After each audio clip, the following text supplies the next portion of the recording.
Hello, I want to share a story with you. After getting out of the transitional, my roommate was my boyfriend. Now, while in transitional, I met him as a backslider. Now, in spite of me leading many women to the Lord in jail and 3 months in prison, 11 months of my life was snatched from me.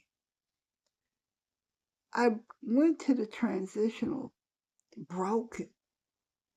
I had been robbed of 11 months of my life for something I didn't do. And so, meeting my roommate a couple of months later, who became my boyfriend in transitional,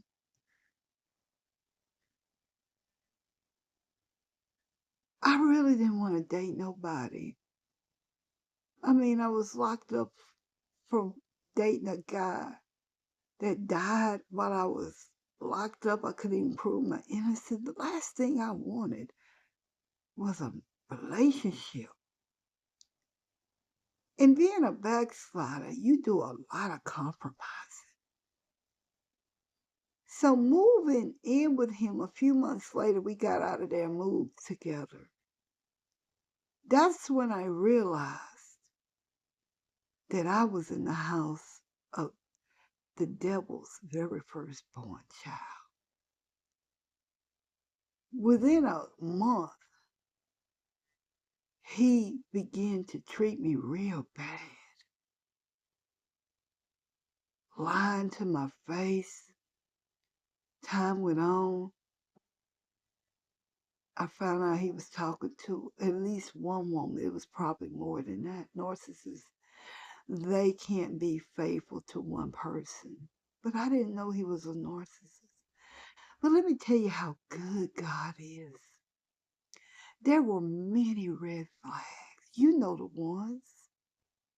You around somebody and you're too busy trying to see the right and not looking at all the wrong that God is showing you. You don't even have to be a Christian for God to warn you about things. That uncomfortable feeling you have, that's God warning you. That feeling of isolation around that person, that's God warning you. Yeah, things too good to be true. That's an old saying because there are some people that love their spouse, and the opposite sex cannot take them away from their spouse. There are people who honor their marriage. That's very few, but they exist. And I'm saying this to say, as a backslider, even though I wanted this relationship to work and get married, I knew it wasn't going to happen. God protected me from signing my name on a dotted line, marrying once again somebody that was not for me. I had been married before, but we were shacking up when I gave my life to the Lord and he gave his life to the Lord. But we married for the wrong reasons back in 2000. We separated 2 years later, never connected again. And he was cheating. So I'm saying all this to say, don't give people permission to keep hurting you. This man was an awful person, and I didn't even know what a narcissist character was because I grew up in such a destructive home. And then I was living for the Lord for years, so I was celibate. And then when I backslid, that's when I started seeing other people. And I met him, and oh my goodness, I went from feeling like a woman to feeling not human at all.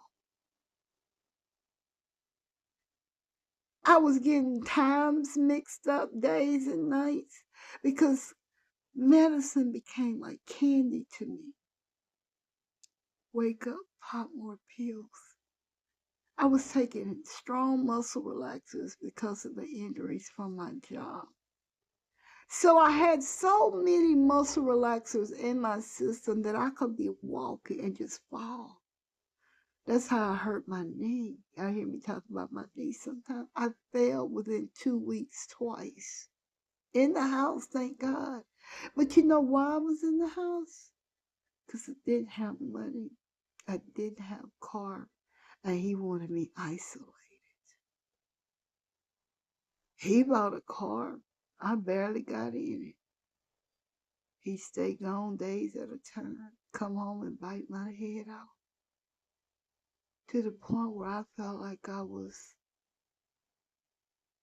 making his life miserable.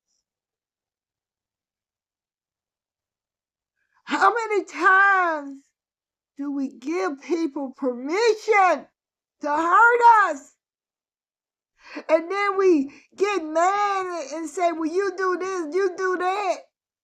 But are we giving people permission to keep hurting us by staying?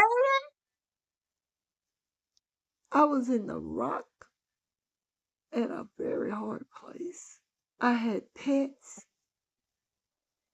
I didn't want to leave them. I feel stuck, people. And he would give me money, but then constantly throw up in my face about what he do for me, yelling at me. We had a 2-bedroom house. He'd sleep in the other room sometimes.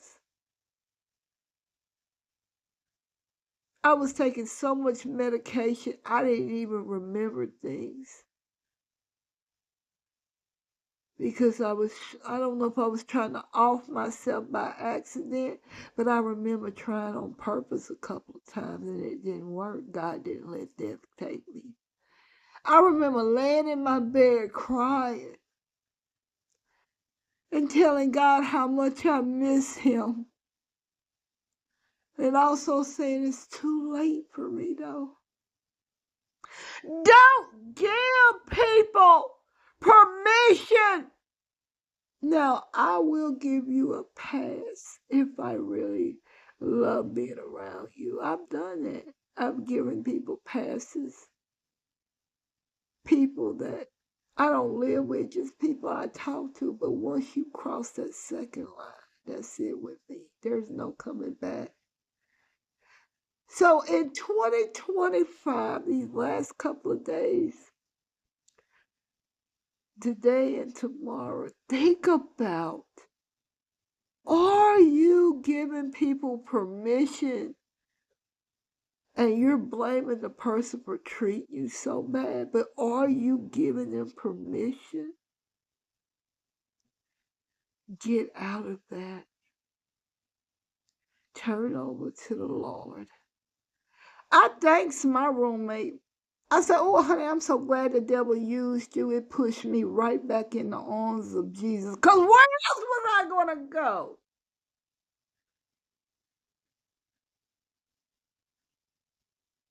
I didn't have nobody else but him. And ain't no demon in hell, no situation or circumstances could ever make me walk away from my faith again. Don't give people permission to keep hurting you. God bless you.